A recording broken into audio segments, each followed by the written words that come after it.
অনুষ্ঠিত হোৱা সদৌ অসম বিষ্ণুৰাভা সোঁৱৰণী একাংক নাট প্ৰতিযোগিতাৰ শনিবাৰে নিশা সামৰণি পৰে। যোৱা 25 আৰু 26 অক্টোবৰত দুদিনীয়া কাৰ্যসূচীৰে অনুষ্ঠিত হোৱা একাংক নাট প্ৰতিযোগিতাত গোলাঘাট, নগাঁও, লখিমপুৰ, গুৱাহাটীকে ধৰি অসমৰ বিভিন্ন প্ৰান্তৰ পৰা অহা 19টা নাট্য দলে নাট প্ৰদৰ্শন কৰে। 1924 চনতে প্ৰতিষ্ঠা হোৱা উত্তৰ অসমৰ পুৰণি নাট্য চৰ্চাৰ অনুষ্ঠান চতিয়া নাট্য সমাজৰ শতবৰ্ষীয় পৰিক্ৰমাৰ অংশ হিচাপে চতিয়া নাট্য সমাজৰ উদ্যোগত অনুষ্ঠিত হোৱা এই সদৌ অসম একাংক নাট প্ৰতিযোগিতাত আধা কোৱা সাধু, অতৃপ্ত আত্মা, দুৱাৰকে ধৰি কেইবাখনো সফল একাংকিকা নাট প্ৰদৰ্শন কৰা হয়।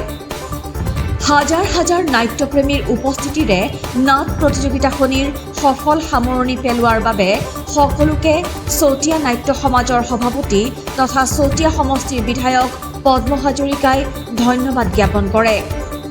চতিয়াৰ পৰা চাহিদুল ইছলামৰ ৰিপৰ্ট, JBP ভাৰত। কি কম মানে আমি হ'ল এই সকলো নাট্য সমাজৰ সৈনিক। আমাৰ প্ৰত্যেকৰে কিবা এটা নহয় কিবা এটা দায়িত্ব আছে আৰু আমাৰ যিটো দায়িত্ববোধ আমাৰ সকলো নাট্য সমাজৰ সদস্যই বুজি পায়। সদৌ অসম বিষ্ণুৰাভা সোঁৱৰণী একাংক নাট প্ৰতিযোগিতা 1969 চনৰ পৰা অনুষ্ঠিত হৈ আহিছে আৰু আমাৰ চতিয়াৰ ই এটা ঐতিহ্য আৰু এইটো এটা গৌৰৱ।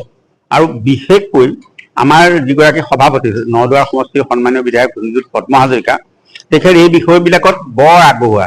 তেওঁ মানে এইটোৱে কথা যে কৰিব লাগে, আমাৰ নৱপ্ৰজন্মক আমি সৃষ্টি কৰিব লাগে আৰু সংস্কৃতি প্ৰথাখন চহকী কৰিব লাগে। অকল সংস্কৃতিৰ ক্ষেত্ৰতে নহয়, সামাজিকভাৱেও আমাৰ এটা দায়বদ্ধতা আছে আৰু নাট্য সমাজে সেই কামবিলাক কৰি আহিছে।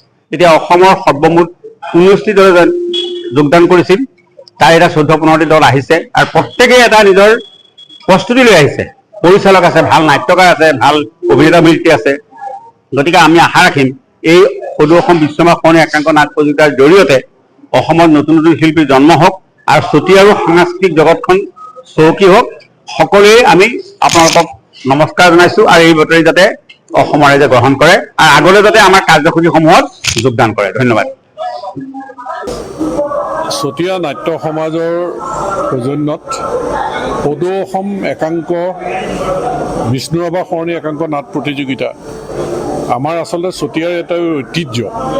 চতিয়াত আমি সৰুৰ পৰা জানো যে সদৌ অসম ভিত্তিত বিষ্ণুৰাভা সোঁৱৰণী একাংক নাট প্ৰতিযোগিতা অনুষ্ঠিত হয় আৰু দুবছৰমান মাজতে গেপ হৈছে। এইবাৰ চতিয়া নাট্য সমাজে শতবৰ্ষ গৰকিছে। গতিকে শতবৰ্ষ অনুষ্ঠানৰ লগতে চতিয়া নাট্য সমাজে যি সদৌ অসম ভিত্তিত বিষ্ণুৰাভা সোঁৱৰণী একাংক নাট প্ৰতিযোগিতাৰ আয়োজন কৰিছে আৰু সুন্দৰ প্ৰতিযোগিতা হৈছে, দুদিনীয়াকৈ পাতিছে। এখন সুন্দৰ স্মৃতি গ্ৰন্থও তেওঁলোকে উলিয়াইছে।